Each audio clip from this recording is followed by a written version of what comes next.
roobab xoogan oo ka da'ay magaalada Muqdisho ayaa waxa uu saameyn ku yeeshay dadka danta yar ee ku nool degmooyinka gobolka Banaadir iyo isu socodka dadka iyo gaadiidka waxaana biyuhu ay fadhiisteen wadooyinka halbowlaha oo caasimada goobaha sida xoogan uu u saameeyay roobka isla markaana ay ku go'doomeen dadkii deganaa ayaa waxa kamid ah warta Siigaale degmada Hodan ee gobolka Banaadir oo bulaacada wartu buux dhaaftay ku fatahday xaafadaha ku dhow wadooyin iyo xaafada ka tirsan degmada warta nabadda ee gobolka Banaadir ayaa kamid ah goobaha sida weyn ay u saameeyeen biyaha ka dhashay roobka ka da'aya caasimada waxaana burburay wadooyinka dhexmara xaafadaha iyadoo dadku ay ka barakaceen guriyihii ay deganaayeen qaar kamid ah shacabka ku nool magaalada Muqdisho ayaa ka hadlay saameynta iyo dhibaatooyinka ka dhashay roobka ka da'aya magaalada Muqdisho magacayga saddexan Cabdiqani Maxamed Maxamuud la yiraahdaa nimca Ilaahay horta noo keeno waaye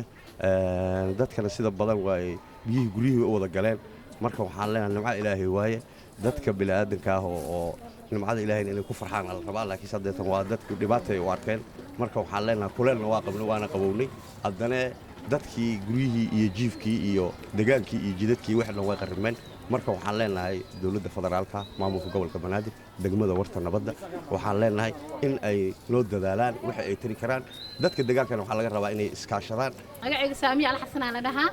dhamaan waxaan salaamayaa wariyaasha oo intaqaana maanta noo soo gurmaday meeshaan waxa waa warta nabadda meeshii lagu sheegay madaxtooyada irdeed afaafkeeda hore waaye daadada xalna qaaday roobab zaa'ida xalna qaaday waa ka hooyo weyna xal saa u taagnay ilaa hadda waa taaganaanay marka dawladda Soomaaliyeed waxa ka codsanaynaa inay gurmad degdeg noo soo fidiyaan gobolka macala degmada qofka wax ka madaxda inay noo soo fidiyaan wiilkaas ay u jeedin qof miskiin ah waaye waa u jeedaan meesha uu fadhiyo gurigina waa kanaan aan deganahnay marka dawladda Soomaaliyeed waxa ka codsanaynaa inay gurmad degdeg noo soo fidiyaan Cabdi Cali Gure 2 mitir bay tageen 2 mitir bay tageen ilaa markii waagu bareeyay markaan ka dhaxlo waa guraya biyi motor ma hayo waxba ma hayo bilaadan ay soo gargaaro ma hayo alxamdulillah ilaahay azu dad ku dilay garaashkaas ku qaxay ilmihii wixii xalay habeenimo ku gura roobka daayay doo arkaysa boosneer waa dumay gurigi waa arkaysa dabiya dacla biyi waa dhex fadhiyaan gadaal way fadhiyaan alxamdulillah wallahi waxa dalbanaa ilaahay baa horta waxa laga baryaa laakiin bilaadan kuwaas gargaar baanu yaa aad ugu baahnaa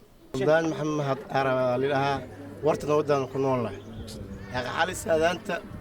روب أو عاد هنا نعم الله نوع ماتي إلا أي حد جبي وبي دانا ولا غادي إلا أي حد دانا كجرنا وكده بعلانا يا الدولة وحنا كعسينا يدموين وحنا كعسينا إنه قعان markii la gaaro xilli roobaadka sanad walba ayaa waxa ka dhasha saameyn xoogan iyo barakac waxaana biyaha roobku ay gooyaan wadooyinka iyo xaafadaha biyo fadhiisadka waxaana maamulka gobolka Banaadir looga fadhiyaa inay wax ka qabtaan dhibaatooyinka soo laablaabtay xilli roobaadka Muuse Cusmaan Abtow telefishinka qaranka Soomaaliyeed Muqdisho.